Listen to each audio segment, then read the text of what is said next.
Number 1.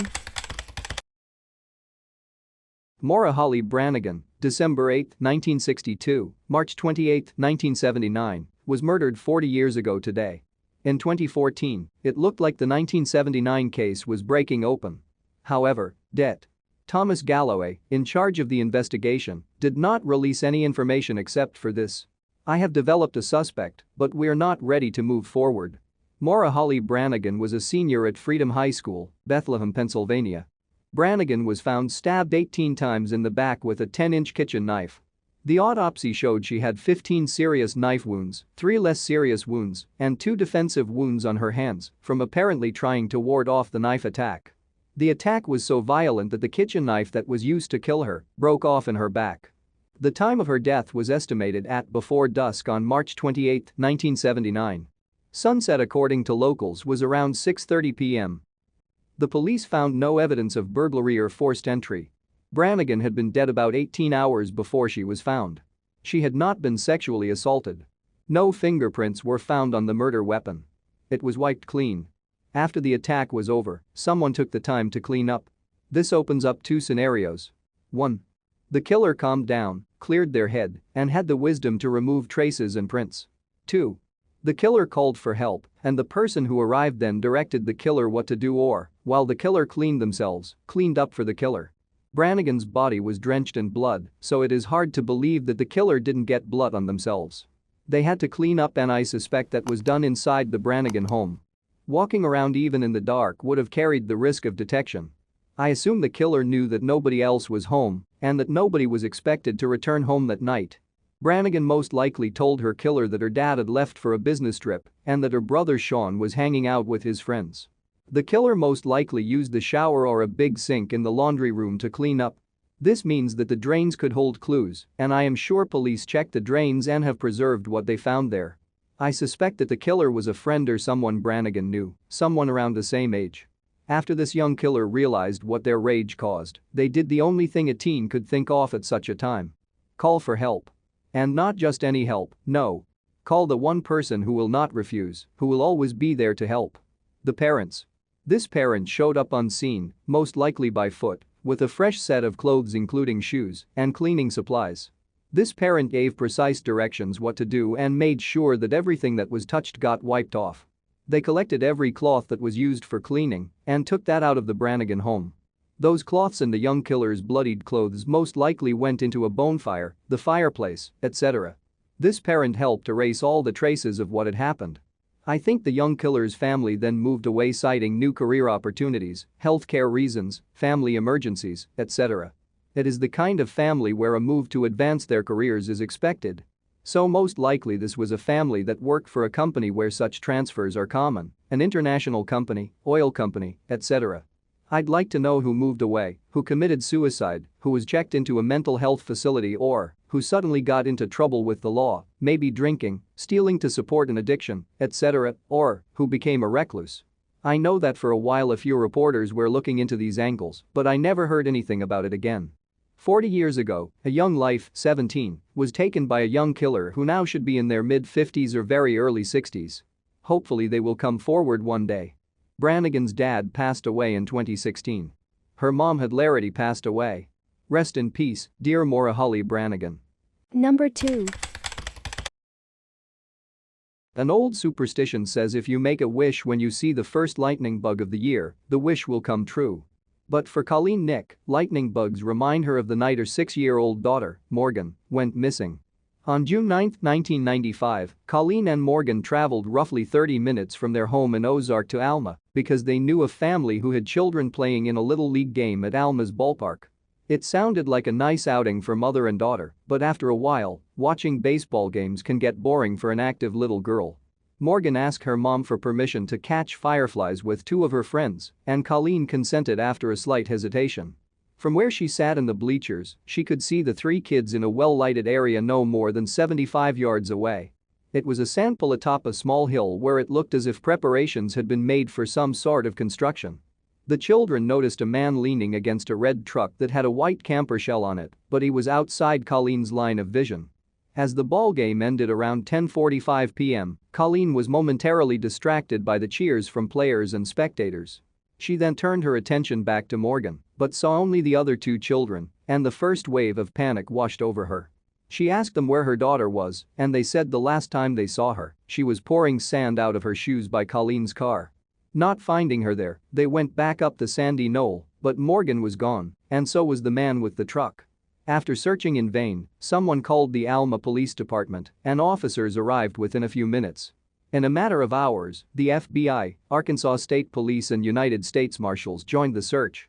Morgan's playmates told investigators about the man with the red truck and described him as being white, approximately 6 feet tall and 180 pounds. He had black or salt and pepper hair, facial stubble, and a mustache. Guesses about his age ranged from 23 to 38 years old. A police artist drew a sketch of the man that was sent to news outlets and law enforcement officials. In the days, weeks and months after the abduction, authorities held press conferences with updates on the case, and they set up a tip line for people to call, day or night. Morgan's picture was everywhere, on flyers, billboards, newspapers and TV. But where was she? It has now been over 2 decades since Colleen Nick saw her precious blonde, blue-eyed daughter, but with a mother's devotion and resolve, she has kept Morgan's case in the public eye. At least 80 internet websites tell Morgan's story, and many of them feature her likeness, both in photos of her as she looked in 1995 and age-progressed drawings of her as she would look now. APD Lieutenant Brett Hartley says, "The case is still a very active case. We have followed leads all over the country numerous times through the years. Because the investigation is still ongoing, Hartley couldn't discuss anything of an evidentiary nature." Faulkner County Sheriff's investigator Kent Hill, however, did confirm a name which has come up recently regarding Morgan's abduction: Edward Keith Reighelle.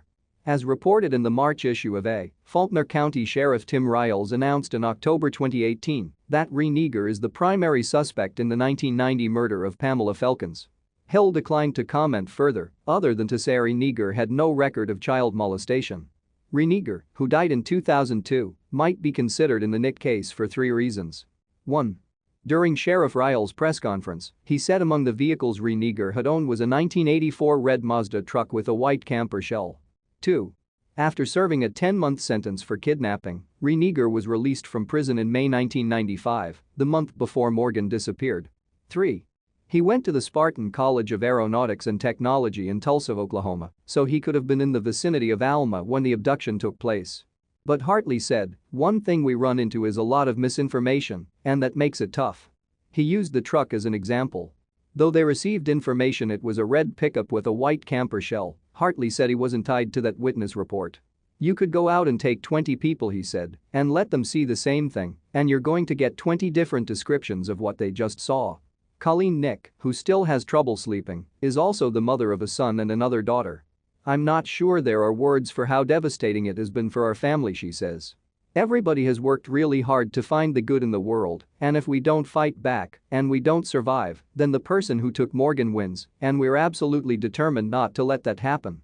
In the early stages of her greatest grief, Colleen could never have imagined the impact her daughter's kidnapping would have on her own life trajectory.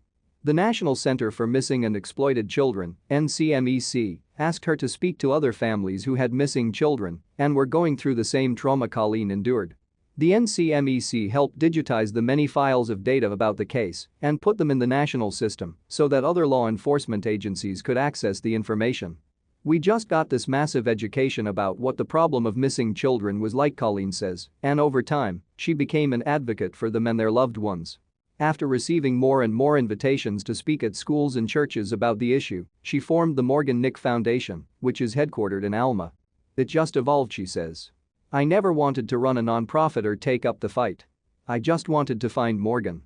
Our choice is to do everything we can to bring good out of this tragedy. The hope that they will find Morgan ultimately is a big part of how Colleen has kept going. We still don't know where she is or what happened to her, and we absolutely intend to know that.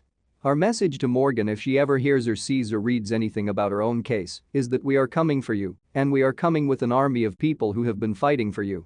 The Morgan Nick Foundation offers support to families of the missing and acts as a liaison with police and the media. Members strive to educate teachers, students, and communities about safety skills and preventive measures they can take to ward off possible kidnappers. The foundation encourages legislation that protects the rights of children and enhances law enforcement's ability to find the missing and bring them home. Number 3. Lyanna was last seen walking home from a friend's house, which was a block and a half from her own residence. She had gone to play with the friend at 4:30 p.m., but no one was home at her friend's residence. She was last seen walking on Southwest 2nd or 3rd Street, westbound, between 5 o'clock and 5:15 p.m. Lyanna's mother, Tiffany Kaylin Whitaker, more commonly known as Kaylin Warner, began looking for her at 5:30 p.m., enlisting neighborhood children to help. When the search turned up no sign of Lyanna's whereabouts, Kaylin called the police between 8:40 and 9 p.m. An extensive search by authorities, which lasted several days and included helicopters and bloodhounds, failed to locate Lyanna. While there is no evidence that she was kidnapped, authorities have been leaning towards that view, feeling they would have found her quickly had she merely wandered off. Tracker dogs traced her scent to the roadside edge but lost it after that. An unidentified man in his mid-30s was seen on foot in the neighborhood at about the time of Lyanna's disappearance. He was approximately 5'10" tall and 155 pounds, with a dark-colored tattoo of a star or sun on his right arm. A maroon and blue two-door Cadillac driven by an African-American man in his 20s or 30s with a bald or shaven head, and an older model rusty brown pickup truck driven by a Caucasian man with black curly hair were also seen in the area. Neither the vehicles or their drivers have been identified. It is unknown whether any of them had to do with Lyanna's apparent abduction. Matthew James Curtis, 24, was arrested in Chisholm in August 2003 for possession of child pornography charges which were unrelated to Lyanna's case. He was interrogated several times about a possible connection to Lyanna, however, due to the nature of his alleged crime. Curtis was found dead September 2003, the day before he was supposed to appear in court on the child pornography charge. Police say he suffocated himself with a plastic bag, and his body was found in a gravel pit 8 or 9 miles outside of Chisholm. The investigation into his death has been closed and ruled a suicide. There has been speculation that Curtis did not commit suicide and was in fact murdered in a possible revenge or gangland-style killing, and his remains were then staged to make it look like he took his own life. There is no evidence to support this theory, however. Authorities initially suspected that Curtis was involved in Lyanna's disappearance, and they processed his pickup truck for DNA samples. They could not find any evidence that the child had ever been in the vehicle, and it was decided that Curtis was not connected to Lyanna's apparent abduction. Police suspect foul play in Lyanna's disappearance. Lyanna's parents were not asked to take lie detector tests and are not suspects in their daughter's apparent abduction. They have both been previously divorced, and Lyanna's father, Christopher, had domestic problems with his ex-wife. They both sought mutual restraining orders, and he alleged that she had threatened Kaylin and Lyanna. These difficulties occurred several years before Lyanna's disappearance, however, and are not thought to be related to it. The Warners moved to Chisholm just a few months prior to Lyanna's disappearance. After Lyanna vanished, a child's footprints were found near Longyear Lake, a shallow lake near where she was last seen. Investigators pumped some of the water out of the lake in late October 2003 to search for evidence relating to her case, but they found nothing important and had to stop pumping because the lake was freezing over. They began a new search of Chisholm in the summer of 2004, looking for the child's remains, but to no result. No further searches are scheduled for the foreseeable future. Lyanna's parents believe she is still alive and was possibly abducted for the purposes of black market adoption. Lyanna enjoys playing with dolls and riding her bicycle and is described as an outgoing, precocious, and fearless child. She has been known to wander, and her survival instincts are said to be quite advanced for her age. Her case remains unsolved. Number 4. Reighelle was last seen by her aunt and legal guardian, Stephanie Smith, at 10:30 p.m. on May 16, 2006. Reighelle was asleep on the couch at the time. When Stephanie woke up the next morning, the child was gone. Her roommate, Lee Cohen, stated his mother had picked up Reighelle and would be keeping her for a few days. A photograph of Cohen is posted with this case summary. He was very close to Reighelle and claimed to be her father, although he wasn't related to her. Stephanie believed his story, but she became concerned as days passed with no word from either Reighelle or Cohen's mother. On May 22, Cohen apparently stole Stephanie's teal 1995 Ford van with North Dakota license plates, numbered Hay 548, and disappeared. Stephanie called his mother at this time and discovered that Cohen's mother did not have Reighelle and had no idea where the child was.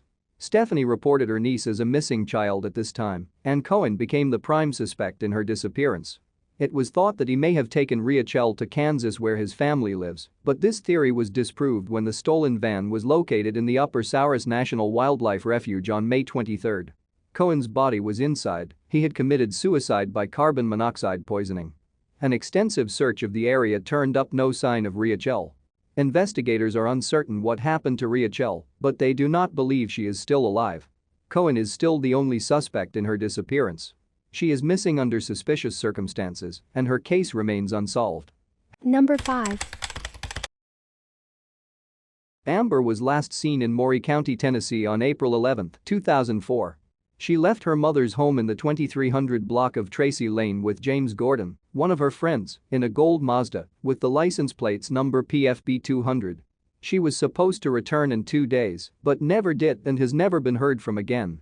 When questioned about Amber's disappearance, Gordon said he'd left her with another friend, Ronald California in Zuriaga. They were supposed to go to get a meal at the Waffle House restaurant on James Campbell Boulevard. Authorities have since located in Zuriaga in a federal prison in Alabama. He said he dropped Amber off at a garage in Columbia, Tennessee, after she purchased hair dye, and he doesn't know what happened to her after that. Amber was born in Spring Hill, Tennessee and lived in several states, then returned to Tennessee to live in a foster home. Her older half-sister, Brenda James, stated Amber had gotten involved with the wrong crowd and was drinking and occasionally using drugs. James became her legal guardian just a few days before she went missing. Amber was originally considered to be a runaway, but the passage of time since her disappearance has led investigators to consider whether other factors caused her to disappear. She has a driver's license, but there have been no infractions listed on her driving record. Her social security number has gone unused since 2004, and she hasn't used her cellular phone either. James believes Amber is deceased. If she's alive, she may be in Georgia or Texas, or she may still be in the Maury County area. Her case remains unsolved. Number 6. Megan was last seen in St. Ignatius, Montana, in the early afternoon hours of April 30, 1980. She was playing with her brother in the unfenced yard of her home, which was located in a remote wooded area of the region. She disappeared from the yard while her mother was inside doing chores and has never been seen again. Investigators do not believe Megan was abducted. There was only one road leading up to her house in 1980, and neighbors did not see any strangers or suspicious vehicles in the area. The police believed she probably wandered off and drowned in a nearby stream or was attacked by a wild animal such as a grizzly bear. It rained and snowed for 10 days after Megan's disappearance, and if she was exposed to the elements, she could not have survived very long. An extensive search of the St. Ignatius area turned up no sign of her. Megan's parents had divorced earlier in 1980, and she came to Montana with her mother and brother. Her mother worked as a nanny for a family in exchange for room and board for herself and her children. Megan's father lived in Colorado, and he came to Montana to assist in the search for her. Authorities do not believe Megan was harmed by either of her parents. Her father thinks she was kidnapped by a family who wanted to raise a child and that she may not know she is missing. Due to the lack of evidence in Megan's case, it is classified as a non-family abduction. Number 7.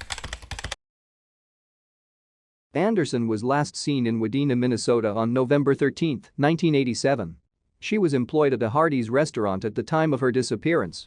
On the day she went missing, she found out she had been named Employee of the Month at work.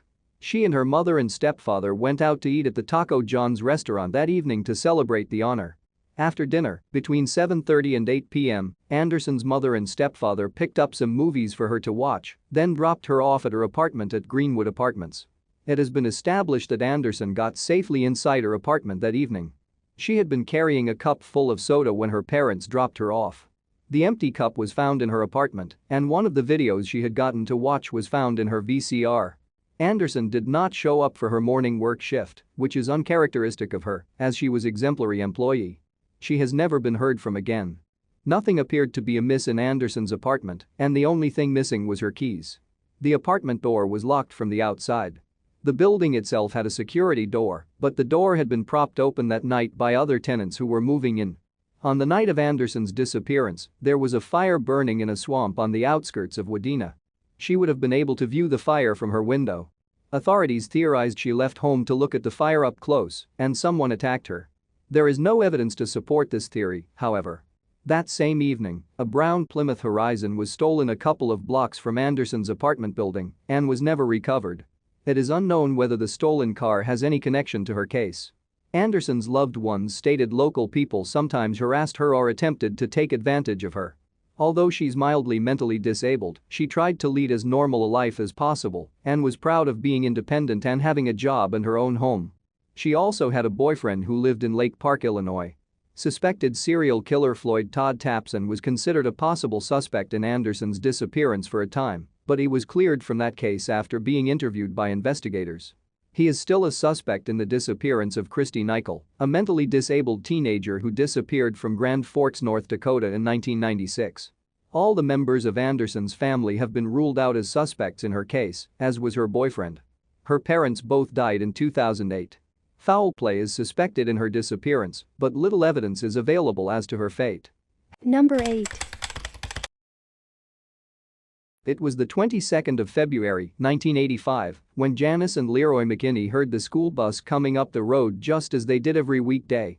The couple lived in Winfield Township, Butler County, Pennsylvania, with their 8-year-old daughter, Cherry Mahan. Cherry was known to be a cheerful little girl. She was in the 3rd grade. Leroy wasn't Cherry's birth father. Her birth father had never acknowledged her or attempted to have any kind of relationship with her. That afternoon, like usual, Cherry was seen climbing off the bus and heading down the hill towards her driveway. She was wearing Cabbage Patch earmuffs, blue leg warmers and a denim skirt. The short walk should have only taken a few minutes, but Cherry never arrived home. Other children on the bus and a neighbor told police that they had seen a blue or green van with a skier and mountain scene painted on the side following the bus from Winfield Elementary School to Cherry's bus stop.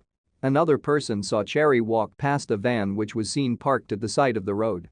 Word of the potential abduction spread quickly throughout the rural community. A search party was assembled and they worked tirelessly through the afternoon, evening, and well into the night. We drove down the road like madmen. We almost hit Leroy. He was running up and down the road. He kept saying, "My little girl's gone. She's disappeared." He was numb. "You could just tell he was numb," said Kathleen Yates, a neighbor. Unfortunately, a thick fog fell across Winfield Township, and the searchers could barely see further than a few feet in front of them. Over the forthcoming weeks, firefighters and helicopters assisted in the daunting search alongside around 250 volunteers. They combed through the farmland and fields off Cornplanter Road where the family lived. The elementary school became a headquarters, and a local grocer donated food for those assisting in the search. Eventually, the FBI was called in to assist in the search, yet no clues turned up. Early on in the investigation, it was theorized that Cherry had been abducted. It's a kidnapping. For what motive, we don't know. There's been no ransom note, said Lieutenant Francis Walton of the state police. It's very frustrating. There's nothing to point the finger of suspicion at anybody. The last we know of her is she got off the bus. There's no trace of her at the scene. She just disappeared, he said. By April, neighbors and family had raised $39,000 as a reward for Cherry's safe return. Local businesses pledged another $10,000 for information about Cherry's whereabouts. There was an intensified nationwide campaign to find missing children, and photographs of Cherry were featured on spaghetti boxes and tucked inside telephone and utility bills. Missing person flyers were distributed which described Cherry as 4 feet 2 inches tall and 68 pounds with brown hair and hazel eyes. The flyers also contained a description of the van following the school bus. Letters and posters were sent to every television station and daily newspaper in the nation. Microcomputers, a Pittsburgh company, donated a personal computer for volunteers to keep track of addresses. They also wrote to prisoners in the area, hoping that one of them would have some information about Cherry. A local songwriter even wrote a song for Cherry, and several radio stations picked it up and played it on air, hoping to generate some tips, but to no avail. It was like the earth opened up and she fell in, said her mother, Janice. While she had accepted that her daughter had most likely been abducted, she refused to let herself consider the fact that she could be deceased. The longer it goes, if the good Lord feels she'll be better off with him, he'll take her, she said. When Janine had a dream that she found Cherry wrapped up in a blanket sleeping in her car that was parked in the driveway, she kept the door unlocked every night in the hopes that it was a premonition. The case gradually went cold. In 1995, the case was taken over by State Trooper Frank Gendiski. He said that there had been no leads for years, but said that they were still treating the case as a stranger abduction. Janice had moved to Mars with Leroy, and the couple now had a 5-year-old son, Robert. She would drive Robert to and from school and even walks him into the building. It's every mother's dream to have a child graduate, go on to college and get married. I'm still hoping for the day she comes home and I can marry her off, she said. In November of 1998, Cherry was declared legally dead. Her family sought this action so that a trust fund in Cherry's name could be transferred to her brother. This is not over. We'll always look for Cherry. If nothing else, she'll always be in our hearts, said her mother. Shortly thereafter, they donated the $58,000 reward fund to the National Center for Missing and Exploited Children. Then in 2015, cadaver dogs descended on a Winfield property based on something somebody claimed to have seen around the time of Cherry's disappearance. A forensic team excavated a mound there but uncovered nothing related to Cherry or her disappearance. She still remains missing. Number 9. On October 31, 1969, Patricia Spencer and Pamela Hobley had plans similar to many teens in the small town of Escoda, Michigan, attending their high school's homecoming football game and then going to a Halloween party. But they never showed up to either, and no one has heard from them since. 51 years later, the search for Pamela and Patricia continues, and family is holding out hope that whoever is responsible for their disappearances can be brought to justice. I can't move on, Hobley's sister, Mary Buell, told 48 Hours Crimesider. I just hope that someone knows something and will finally have the guts to say something. That Halloween, the 16-year-old Spencer and 15-year-old Hobley had decided to skip out of class early from their school in Escoda, a small town in northeast Michigan situated along Lake Huron. Age 8 at the time, Buell remembers trick-or-treating that evening with her mother, a single mom, and her 2 other sisters. Pamela had told her family she would be home after attending the game and the party with friends and her boyfriend. It got later and later. Pamela's boyfriend told the family they were supposed to go out that evening, but that she never showed. As her worried mother called around, they realized her schoolmate Patricia Spencer was also missing. Buell insists that her sister would not have run away. While she said she was known to be a partier, she had everything to look forward to. She was recently engaged to her boyfriend. Buell said she believes something horrible happened to the 2 girls that night. I believe she's been murdered, Buell said. I think her and Patty were picked up by the wrong person, and they murdered her. Escoda Township Police Chief Mark David also fears the missing girls became victims of foul play. David hopes finding them would finally bring the family some peace. If they were able to bury their sisters, at least bring them home, it would be closure for the families, David said. That's what everyone wants, closure.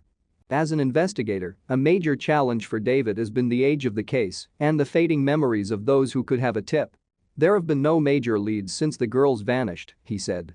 Since he took over the case in 2010, however, he's gone back and re-interviewed witnesses mentioned in the original police file in an attempt to piece together the girls' last known movements that Halloween. Initially, the girls were last reported seen walking away from Escoda High School. In May of 2013, however, a witness came forward saying he picked up the girls as they were walking along River Road, which runs alongside the Osable River, and dropped the 2 off in downtown Escoda. The man said he came forward to police with the information years ago. Chief David has other information to indicate the girls were seen downtown that day. He doesn't believe the man who came forward is involved, he says, nor does he believe Pamela's boyfriend had anything to do with the disappearances. He wouldn't say whether there are suspects in the case, citing the ongoing investigation. Pamela's disappearance has been a nightmare for her family, said Buell. Though she works as a cook in Hillsdale, Michigan, about 250 miles south of Escoda, she returns to her hometown several times a year and keeps in touch with police on the investigation. Her mother, who moved to Florida, spent her last days with Buell in Michigan before she passed away, without knowing what happened to Pamela that day. The National Center for Missing and Exploited Children, also involved in the case, has developed age-progressed images for Pamela and Patricia, who would now be 66 and 67. When Pamela disappeared, she was 5 feet, 7 inches tall and 110 pounds with black hair and brown eyes. She had a scar on the left side of her mouth and a scar across the bridge of her nose. Patricia was 5 feet, 4 inches tall and weighed 125 pounds. She had brown hair and blue eyes. Though 51 years have passed, David said he believes he can close the cold case. It's solvable, he said. I think we can do it. If you have any information about disappearances of Pamela Hobley or Patricia Spencer, please call the National Center for Missing and Exploited Children or the Escoda Police Department. Number 10. Jennifer was supposed to be babysitting her siblings in their Brockton, Massachusetts home on November 14, 1989, but decided to go out with friends. Between 9:30 and 9:45 p.m., she returned to her home to get a sweater and asked her cousin to mind the children while she went to a party on Emerson Avenue. Jennifer's cousin came over at 10 p.m., and Jennifer then left her residence. She was in good spirits at the time. She never returned. Jennifer initially went to a female friend's house near her own home, but her friend was not at home, and the girl's mother refused to let her inside. The mother says Jennifer smelled of liquor and appeared to be slightly drunk. Jennifer left the residence accompanied by an older teenage male friend. They went to a local convenience store at the end of Jennifer's street, less than a minute's walk from her house. Jennifer went inside the store, but her friend didn't feel well and went home while she was inside. That was the last time anyone ever saw or heard from her. Jennifer was reported missing the next morning when she had not returned home from the party. The friend who last saw her is not considered a suspect in her disappearance. Authorities originally thought Jennifer had run away from home. She had run away before, but had never been gone very long and had always stayed in touch with her parents. Jennifer is described as a very social person who was reportedly happy with her life in 1989. Some of her friends were apparently involved with drugs and possibly other illegal activities, and many were not cooperative with police during the initial investigation. Investigators now believe Jennifer was abducted shortly after her disappearance, probably by someone she knew and trusted. In 2003, there was a tip that Jennifer was murdered and her body placed in the cab of a truck and dumped in a pond just outside of Brockton, minutes from her home. Authorities searched the pond but found no evidence. Jennifer's case remains unsolved and foul play is suspected